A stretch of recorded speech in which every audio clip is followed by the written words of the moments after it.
have heard of Zeus and Odin, but what about the gods lurking in the shadows? Like the goddess that could travel between worlds, the god that demanded human hearts, and the most powerful goddess you've never paid attention to. There is a reason they were loved and feared by the ancients. Hecate, the Greek goddess of magic and crossroads. Let me tell you about the original boss witch. Long before pop culture gave us dark sorceresses, magical girl squads, or TikTok spellcasters, there was Hecate. She was the queen of moon magic and spooky aesthetics. She would fit in really well at your next Halloween party or Samhain ritual. This witchy goddess was the real deal. Triple formed, torch wielding, dog accompanied, and honestly, I think she could have eaten Maleficent for breakfast. So who was Hecate? Oh, just the Greek goddess of witchcraft, necromancy, crossroads, ghosts, moonlight, and household security. Hecate was the entire supernatural department rolled into one ominous glow-in-the-dark package. The chthonic goddess. Hecate loved a good threshold. Doorways were her jam. Gateways between realms, crossroads in the dead of night, thresholds of sacred structures. These were the places Hecate liked to hang out. She was like that one friend who can walk between worlds like it's just a weekend road trip. Oh, you don't have interdimensional friends? My bad. Living, dead, spirit realm. Hecate navigated all three like they were her daily commute. Technically, she's what historians like to call a chthonic goddess. If you played Hades, you'll remember all the dark, shadowy gods were chthonic. Chthonic is an ancient Greek term that essentially means underworld energy with a flair for the dramatic. Any god or goddess who hung out in the underworld was one of the chthonic deities. Hecate's vibe was very much dark moon with a hint of impending doom. And she even had dogs. Who doesn't like a woman with dogs? And they weren't just her pets. They were her ghost-sniffing, witch-hunting, underworld wandering sidekicks. Basically, magical German shepherds. Inventor of magic. Before Hogwarts was even a twinkle in J.K. Rowling's eye, Hecate was teaching witches how to witch. All the greatest witches of Greek tragedies were trained by Hecate, from Circe to Medea, the latter of which poisoned her own children and burned her enemies alive. These were the kinds of women Hecate recruited for her witchy team. But what's truly amazing is how long Hecate's influence has been a force of nature on Earth. Her influence can still be felt today in modern witchcraft. She's practically the patron saint of Wicca now. Ever heard of the crone? She's a wise old lady who shows up in a lot of modern witch lore. The crone is Hecate. Hecate is the face of every crystal shop goddess pendant ever made. The hymn to Demeter. Before she was feared as a goddess of witchcraft, Hecate was a witness. One of her earliest and most powerful appearances was in the Homeric hymn to Demeter. In it, Hecate hears something that changes everything. The cries of a girl named Persephone. The story begins with a crime. Hades, god of the underworld, abducts Persephone, who is the daughter of Demeter, goddess of the harvest. He drags Persephone beneath the earth, and as she vanishes, her screams go unheard, except by two divine beings. The sun god Helios and Hecate both hear Persephone shriek as she is kidnapped by Hades and dragged down. For 9 days, Demeter searches the world, desperate to find her daughter, and no one will tell her the truth. Then, on the 10th day, Hecate finally comes to her carrying a pair of torches. She hasn't seen the abduction, but she heard it, and that's enough to send them both to Helios, who confirms what happened. When Persephone is eventually brought back from the underworld, though only for part of each year, Hecate is waiting. She welcomes the girl and becomes her trusted companion, walking with her each time she returns to Hades' realm. Sort of like walking your friend home after dark. From then on, Hecate's image is set as the torchbearer, lighting the way through shadow, always standing at the edge of darkness. Although Hecate was indeed a Greek goddess, some scholars think she originated outside of Greece in the ancient kingdom of Thrace, which was in the area of what is now Bulgaria. Her first appearance in Greek writing is in the 7th century BC, when Hesiod mentioned her in his book Theogony, saying that she was respected by Zeus. But she was likely invented by the Thracians, then sort of migrated into Greece, made magic cool, and refused to sit with the Olympians, so she hung out in the underworld. Besides being a goddess of everything spooky, Hecate also got her hands dirty in the Gigantomachy, the great war between gods and giants. It's one of the coolest sagas in Greek mythology, maybe after the war between the gods and the Titans. In the Gigantomachy, Hecate slayed the giant Clytius with her magic torches. It was some very hardcore fighting. But normally, Hecate gets her spooky minions to fight her battles for her.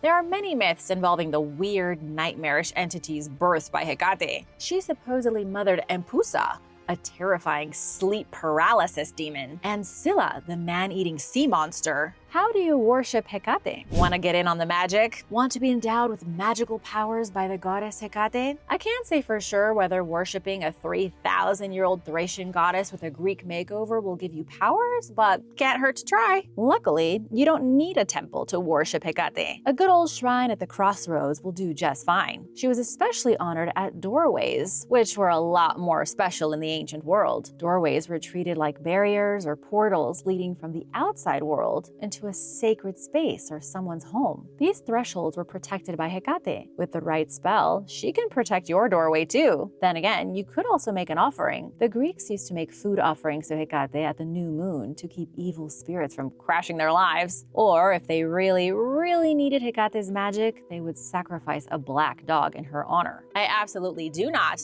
I repeat, do not recommend you sacrificing anything. Stick to spells and doorway charms. Queen of the Moon. The worship of Hecate spread across the ancient world like the plague, but with less boils and dying. She had major cult centers in Caria, Samothrace, Eleusis, and parts of Thrace. The people of Aegina even claim that Orpheus himself started her rites there. You know Orpheus, right? He was the guy who sang his way into the underworld to get his wife's soul back. But it didn't really work out in the end. Artists across ancient Greece portrayed Hecate as a beautiful robed woman, sometimes even youthful.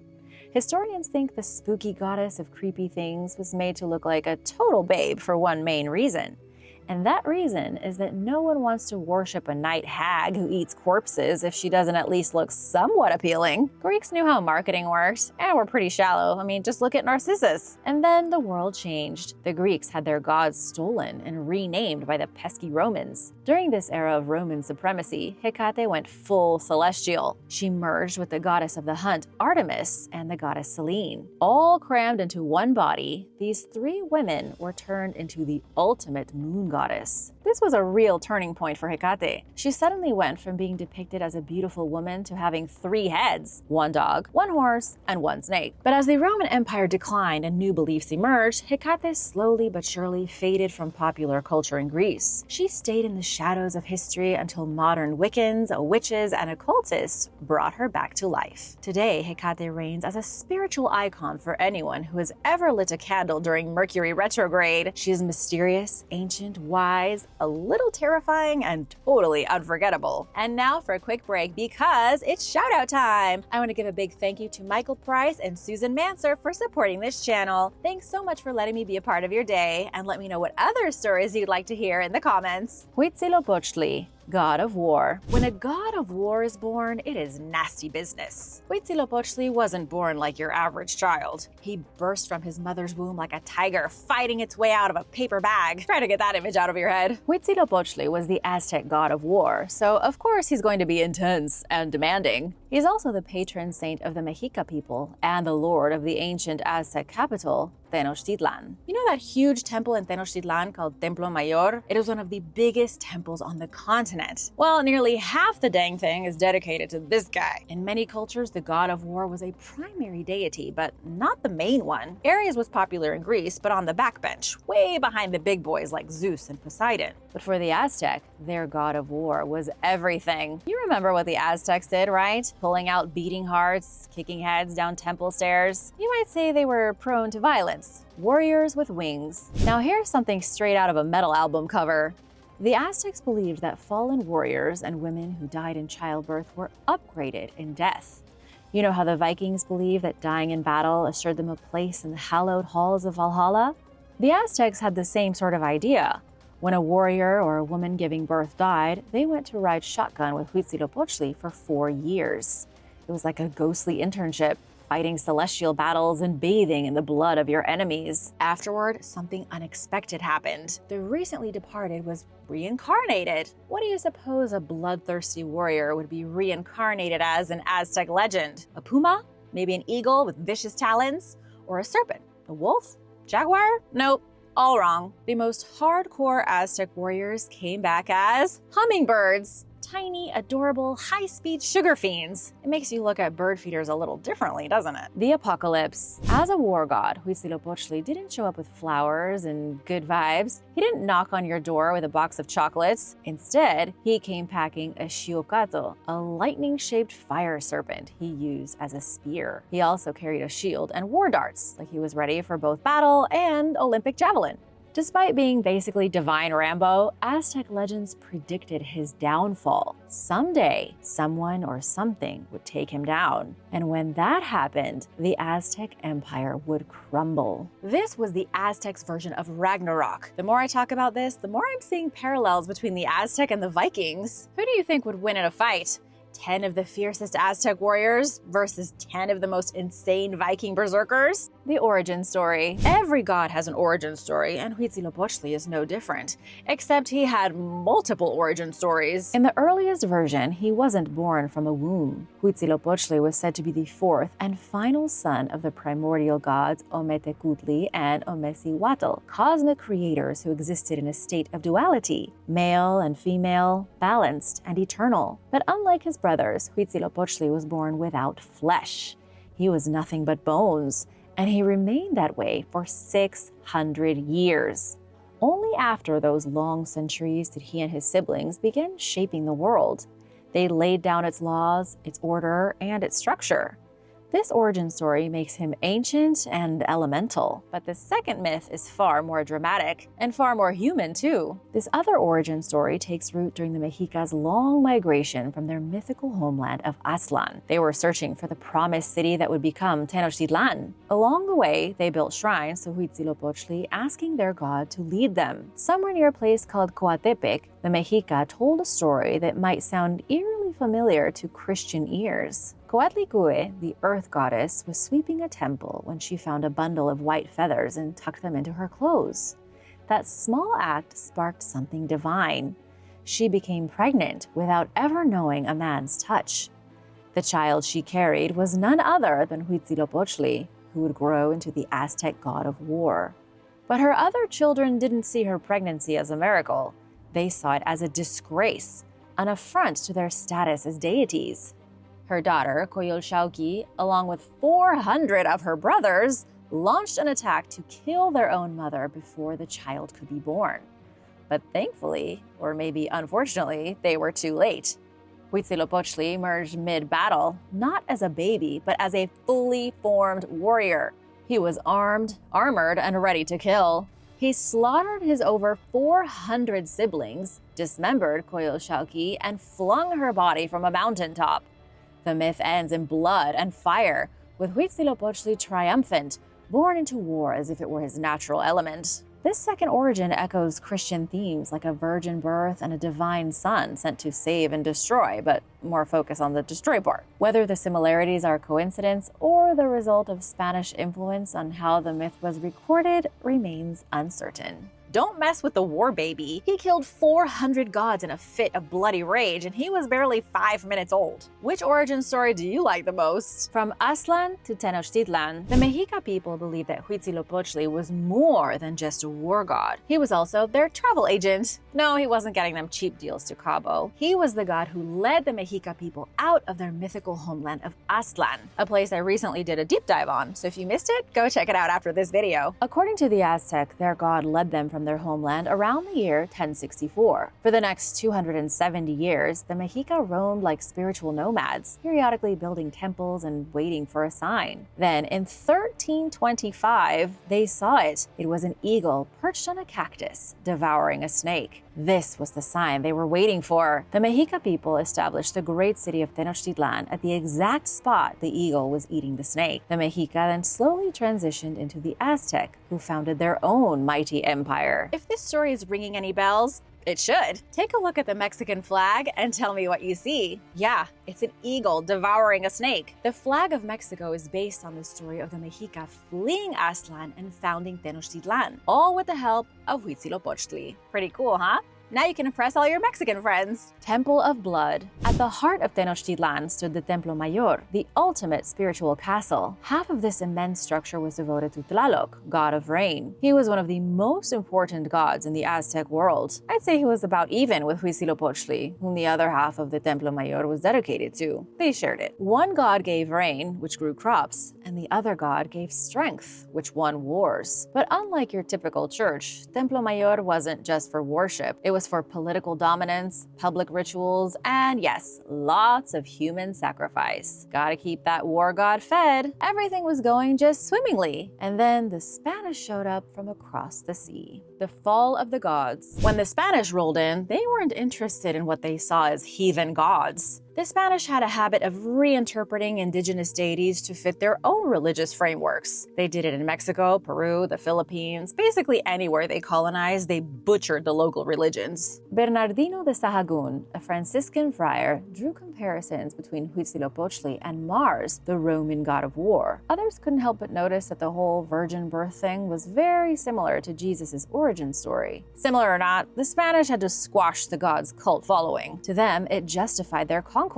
By conquering a war god and destroying his temples, the Spanish thereby conquered the Aztec and destroyed their spirit. And that's exactly what the Spanish did. In 1520, Spanish conquistador Pedro de Alvarado launched a surprise attack on Tenochtitlan during Toxcatl, a festival day specifically dedicated to Huītzilōpōchtli. It was like attacking the Vatican on Easter. Bold move, Pedro. That attack marked the beginning of the end. Huītzilōpōchtli's defeat came swiftly, and without him, the Aztec Empire crumbled. Now, if a hummingbird starts hovering around you with suspicious intensity, maybe give it a wide berth and just keep on trucking. Just saying. The God of the Phallus. Guys, I don't even know if YouTube is going to let me get away with this next god. I don't even know if I should tell you about him, but I promised you some vague and weird deities, and this guy takes the cake. Priapus was god of the garden and fertility and hanging phalluses, let's say, to keep the video clean. That's right.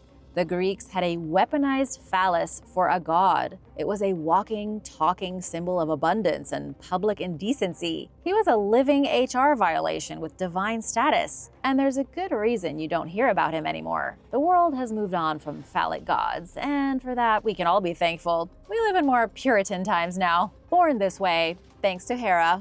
In Greek mythology, Priapus was technically a minor rustic fertility god. Minor meaning he was not an Olympian. He is generally thought of as being the son of Aphrodite, the goddess of beauty and, late-night romance. His father may have been Hermes, the fast guy, or Dionysus, the drunk one, or even Pan, the furry-legged, half-man, half-goat god of menace. I don't want to say Aphrodite got around, but she was pretty popular. Whoever his father was, it doesn't matter. When Priapus was born, Hera was skulking nearby. Now, if you're a fan of Greek myth, you'll know Hera was the queen of the gods and hater of anyone having fun. She was always cursing people and raining on parades. It was kind of her shtick. Hera cursed Priapus at birth because she was jealous of Aphrodite's beauty. This was a common theme in many different Greek myths. She cursed Priapus with a ridiculously enormous, permanently erect member. Before you congratulate him, remember, it's a curse. It's supposed to be embarrassing. This thing was comically oversized. It was so absurdly big that even his own mother removed herself from the situation and left Priapus in the wilderness to be raised by shepherds. A flourishing god. Despite his questionable start, Priapus did really well. He became the go-to god for fertility, fruitfulness, and full frontal protection.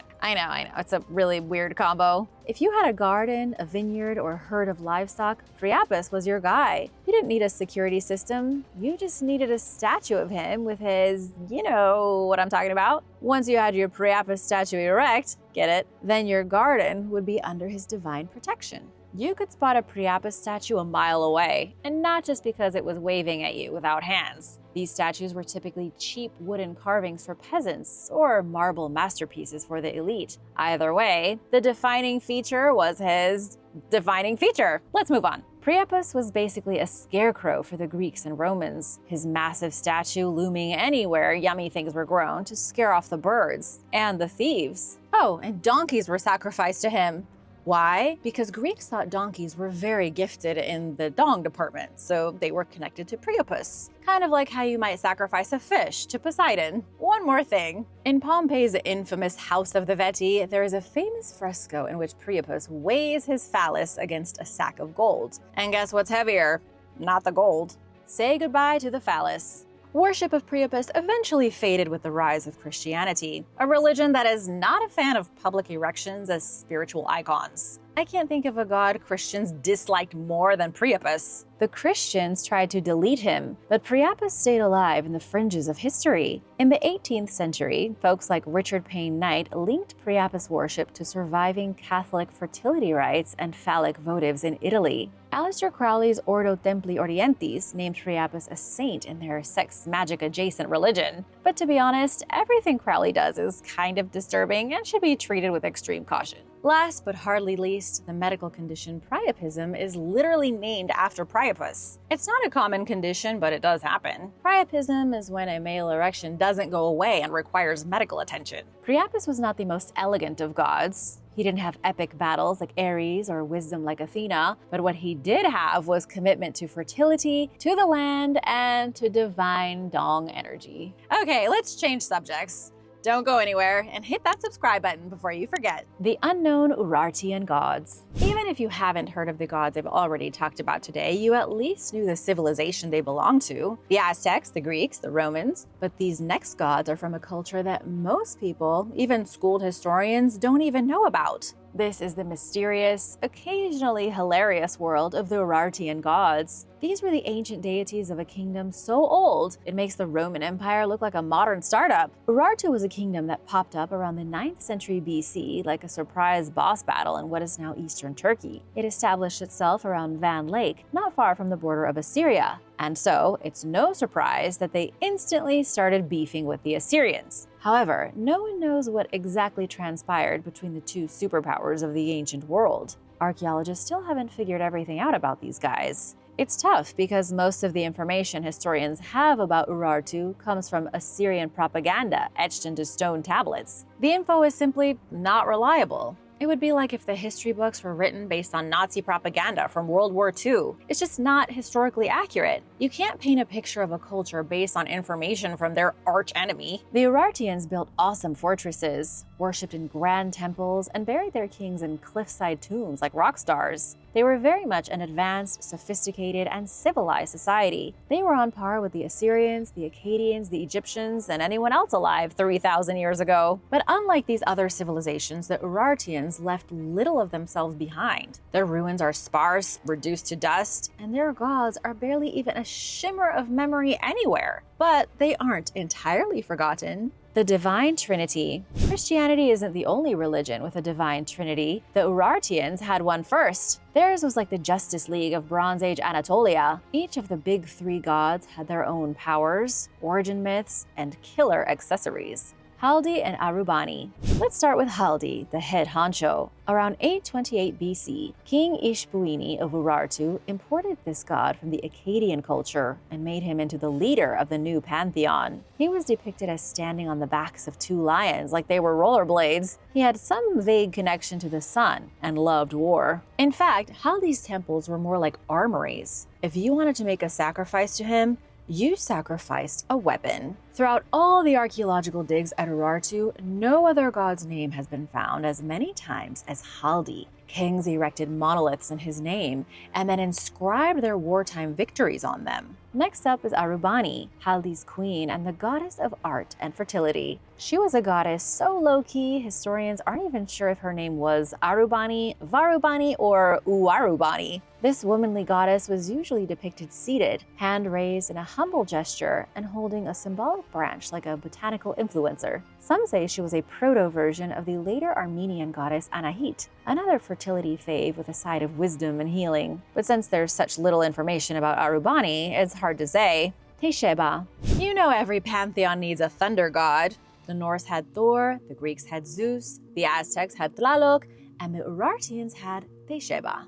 Tesheba wore a bull-horned helmet, carried a disco mace in one hand and an axe of destiny in the other. His domain was storms, war, and just generally throwing celestial tantrums. Scholars say he was likely a remix of the Hurrian storm god Teshub or the Assyrian god Adad. This was the Bronze Age equivalent of copy-pasting your classroom neighbor's homework and rewording the answers. All over the ancient world, people were copying their neighbors' gods, renaming them, and giving them new abilities. The Urartians even built a city in his honor, which they called Teishebaini. Its crumbling, dusty ruins still whisper tales of thunderous devotion. Shiuini. Arubani doesn't count as one of the big three, as she was Haldi's wife.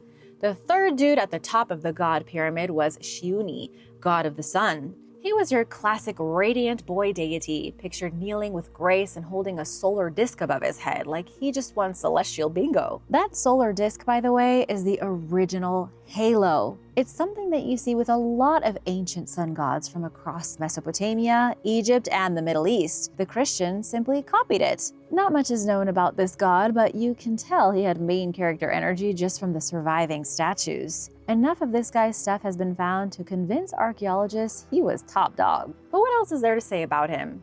He could have had a connection to Shimigi, the Hurrian sun god. Maybe he was a cousin of Shamash, the Assyrian god of wisdom and justice. His origins are just as mysterious as the story of his life. I honestly can't tell you much more about him, though I wish I could. Where did they go? Clearly, this civilization had some amazing gods, and probably a lot more that archaeologists haven't found yet. So, how is it that they all just sort of disappeared? When the Medes conquered Urartu in the 6th century BC, the kingdom vanished into history like Bigfoot when you try to look straight at him. The kingdom was impressive, yes, but it was also small, and in the ever-shifting sands of time, tiny kingdoms tend to get lost. In the end, the gods of Urartu could not protect their people from complete and utter annihilation. And today, archaeologists are hard at work digging through Urartian tombs, temples, and treasures. Every bronze sword and scratched tablet is a clue. Somewhere in those dusty echoes of the past, the gods of Urartu are waiting to be reborn. Hestia, goddess of the Hearth. You might think that every Greek god had a flair for drama, thunderbolts, or turning mortals into shrubbery, but some just wanted to keep the soup warm, the babies safe, and everyone from screaming at dinner. One of a few responsible gods in the Greek pantheon was a lady you may have never heard of before. Hestia was goddess of the hearth, home, and not losing your mind during the holidays. She didn't ride into battle on a flaming chariot or turn lovers into swans. Instead, she stayed in, lit the fire, and made sure your house didn't collapse. To put a 21st century spin on Hestia, she was the celestial embodiment of let's all take a deep breath and calm down. The eldest child. Hestia was the eldest child of the titans Cronus and Rhea, which made her the older sister of big deal gods like Zeus, Hera, Hades, Poseidon, and Demeter. She was also one of the 3 virgin goddesses, along with Artemis and Athena. When both Apollo and Poseidon came knocking with marriage proposals, Hestia basically said, "I'd rather set myself on fire, thanks." Not just because they were technically her brothers, but because she made an unbreakable vow to stay eternally unmarried and blissfully unbothered. No husband, no kids, no drama. You know that cozy feeling of coming home, the smell of warm bread, the gentle crackle of the fireplace? That was Hestia. She was the divine force behind every hearth in ancient Greece, both public and private. She wasn't just the goddess of the fire, she was the fire. Every time someone lit a hearth, cooked a meal, or prayed for peace in the home, they were lighting a divine hotline straight to Hestia. And this is probably why she's remained such an obscure figure in popular culture. People like big, loud, vengeful deities. But Hestia was the embodiment of Christmas morning, of coming home after a long day of work, of Sunday morning cartoons.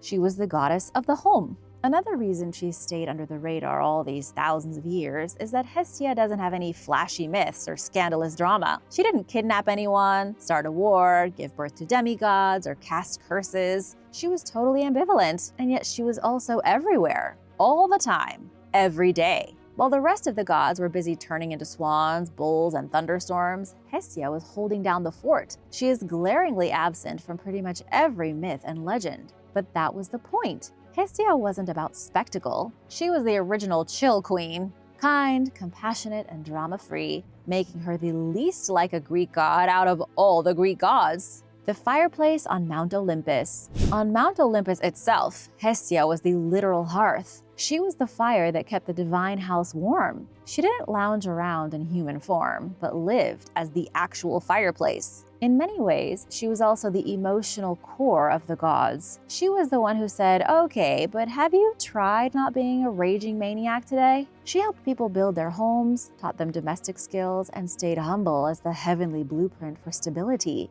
Unlike the other gods who needed temples, rituals, and blood sacrifices, looking at you, Aries, Hestia just needed you to light a fire and be a decent person. She didn't have many temples of her own, but every house and city had a hearth for her. People offered her the first sip of their wine, the first bite of their food, and prayers of gratitude. They didn't worship her out of fear. They worshipped her because they genuinely loved her. And in ancient Greece, that was rare. You think people worshipped Hades because they liked him? Heck no. They just didn't want to be on his bad side when they crossed the river Styx and entered the underworld. In a pantheon of explosive personalities, Hestia was the reminder that kindness is not weakness. The quiet fire keeping your home warm matters just as much as the one burning down Troy. So the next time you're near a fireplace or finally get everyone in your house to sit down and have a meal without arguing, raise a toast to Hestia. Remember, in your home, Hestia is there with you, watching, warming, protecting, and silently judging the presents you bought on Christmas morning. Thanks for watching! Who is your favorite obscure god or goddess? Let me know in the comments, and let me know who you'd like to hear about next. Be sure to subscribe if you haven't already, and come back soon. Bye!